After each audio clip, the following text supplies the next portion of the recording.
Hey everybody, and welcome back to our advocacy series. This week we start the conversation about voting as a form of advocacy. Why does it matter? Does one voice really matter? Spoiler alert, yes! How can we find the right information? What is early voting? Do you know where to find resources about parties and platforms? Today we talk about aspects of voting and how it is essential to cast your ballot. Let's just dive right in. We're going to talk about voting today. Kayla, do you want to get us started? Yeah, voting these days makes me very upset because it all seems to be about why we shouldn't vote for the other person. And even when you try and do your research online, you can't find out why you should vote for them. And almost nobody seems to have a platform. They talk about what they did, but not what they're going to do, and just tell you not to vote for the other person. And that makes me very upset. And it is sadly the reason I didn't vote in the last election because I had no idea who I was supposed to vote for. And that really sucked. I think that's a really common experience.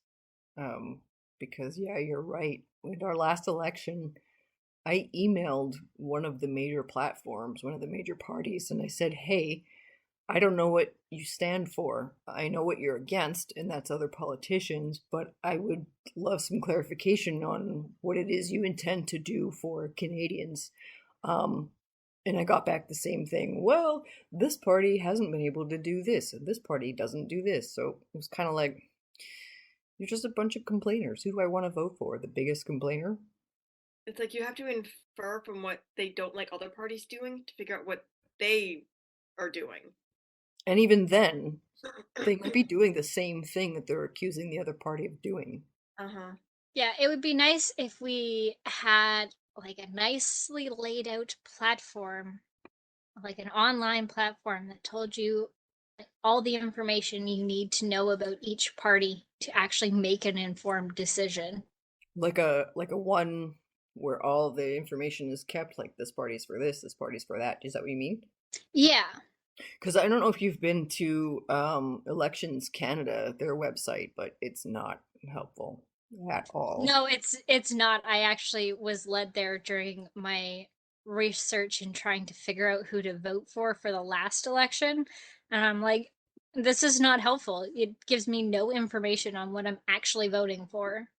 I'm with you. If you don't know, then are you going to make the best decision when you cast your vote? Right? Like, if you're just voting against other people, basically, then what's the point? Yeah.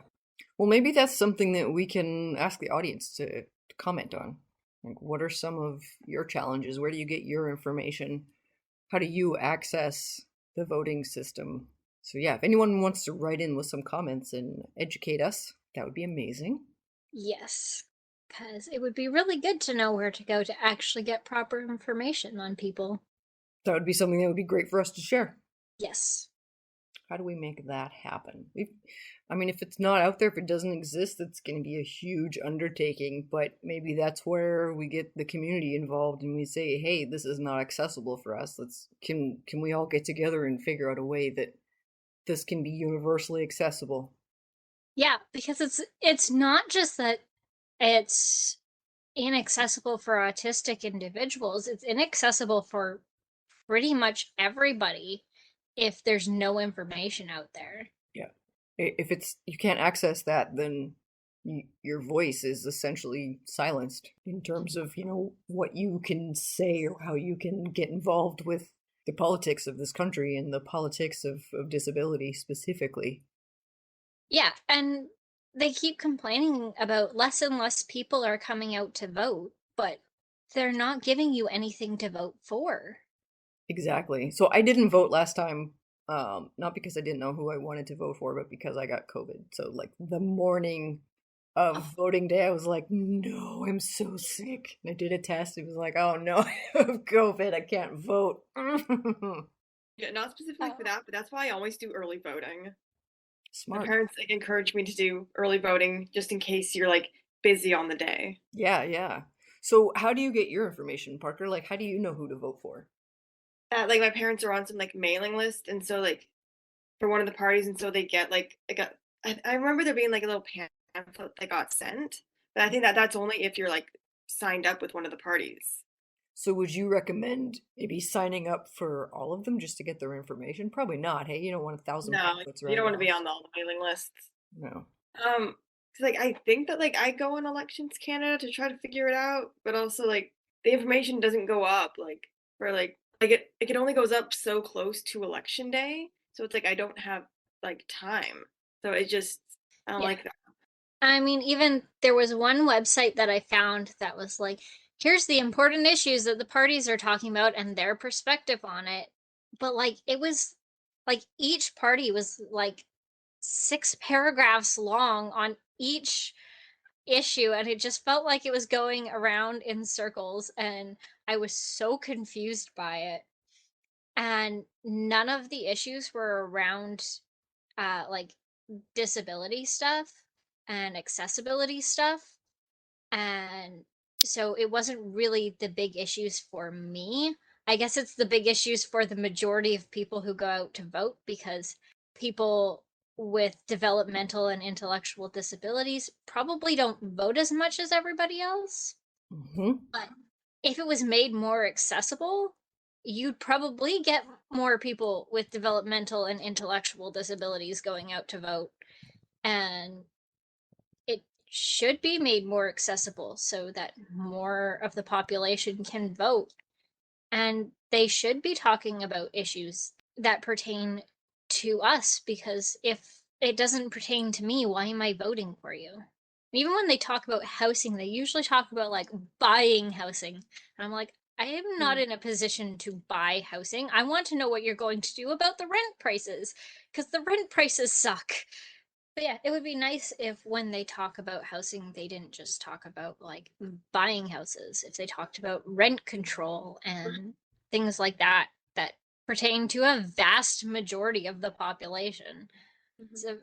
a much smaller number that can actually afford to buy than those of us who rent. And yeah, finding ways to get people who have mobility issues out to the polling stations, Hmm. I think would be really important also, because again, even if they understand what's going on, they don't have as much ability to get out there and vote. And like, even if you're talking like Handy Dart and stuff, if everybody is trying to get out on that same day, they're not going to have enough buses or anything to get everybody there and back. So, Parker, how do you vote early? What's the process there? Because I don't know. I always vote on voting day. Well, I get like the my little like voting card, and it like says like where you can like vote early, and it also like shows where you can vote early, I think like on Elections Canada, and then like just you show up in that time frame at the place, and they just know what to do. Like when you get there, you just like I think it's just the same with like that after you get there, it's the same as if it was like a regular voting day. You just hand the card in, like the ID, your name gets checked off. Well, that seems But way easier. yeah, I'm surprised more people don't do it. It's like there's barely a line. Huh.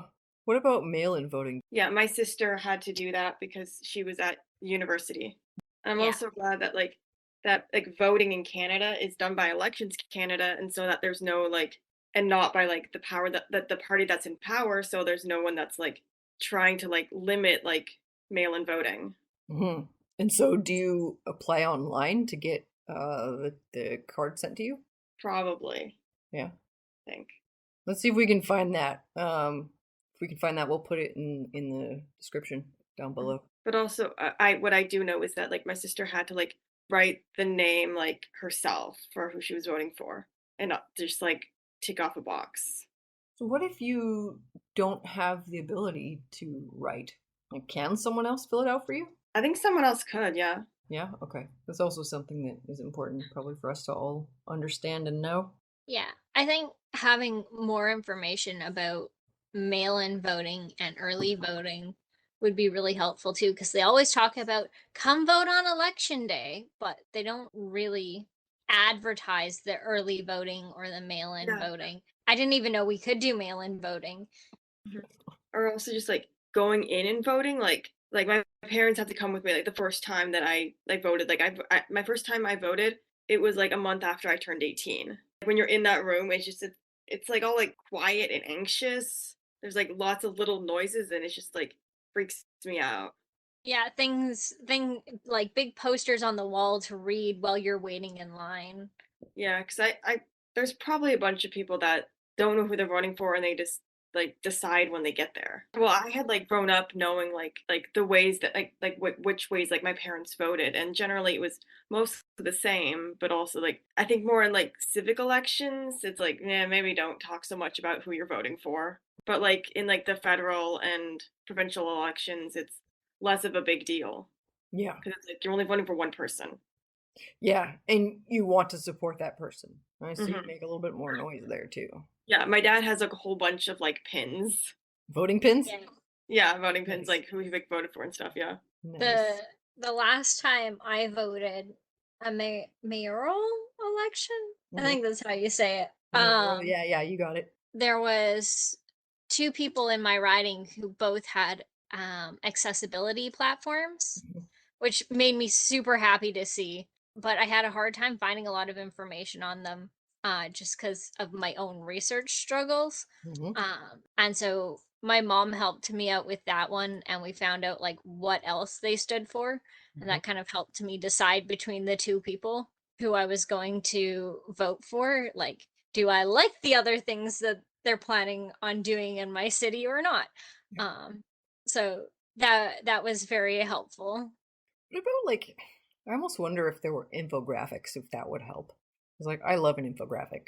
And I wonder if I mean they're everywhere. People love infographics. Within the last, 5 to 10 years, they've really exploded. They're everywhere now.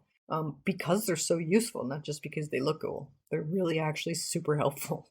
Yeah, it's really helpful with comparing and contrasting and just like bringing your attention to the important points, not Mhm. 6 paragraphs on where one sentence might actually be helpful. making it Making voting very inaccessible takes away a lot of people's voices, Mhm. right? Like my brother has never voted because he has a pretty impactful intellectual disability. But if it was easily laid out and we could talk to him and be like, okay, do you like this thing or this thing? And figure out between the things which party he likes their points most of, we could help him out and be like, okay, you liked this, what this party was saying most. So, and if there was more information on mail in voting, we could help him with writing down the name and sending it in. And then even he would have a say in what's going on. And I think people like my brother deserve a say. He has to live in this world too. That does it for this episode of The Pulse. As always, if you have ideas or topics you'd like us to discuss, or if you want to be a guest on the show, send an email to voa@pacificautismfamily.com. We look forward to more of your great questions. Next week, we will pick up with our advocacy series, and we're going to start to talk about research as a form of advocacy. Thanks for joining us. Don't forget to like, share, and subscribe. See you soon.